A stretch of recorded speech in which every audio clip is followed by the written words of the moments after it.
যখন production house খুলবে তখন যেন ফার্স্ট হিরোইন আমিই হই।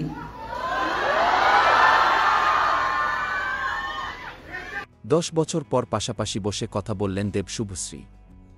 অনেক প্রসঙ্গ নিয়ে কথা বলেন তারা। প্লিজ প্লিজ কঠিন প্রশ্ন করো না। কঠিন সব দুজনেরই সংসার আছে, কঠিন না, মন থেকে। 10 বছর পর প্রথম দেখা হলে দেব শুভশ্রীকে কি বলেন? ওকে দেখা হয়ে একটাই কথা বললাম, একটু হেসো, মানে খারাপ কথাগুলো শুনতে ভালো লাগবে। আমি জাস্ট হাসিটা মিস। দেবের উত্তরে শুভশ্রী কি উত্তর দিলেন? জিজ্ঞেস করলাম আমার সাথে ফ্রেন্ডশিপ করবে?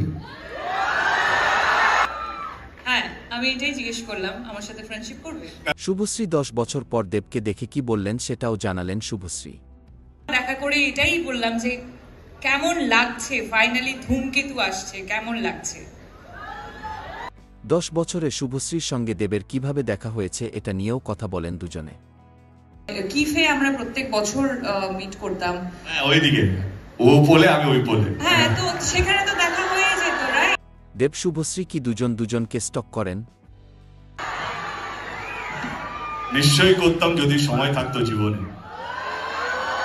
কিন্তু সময় এতটাই ব্যস্ত হয়েছে জীবনে।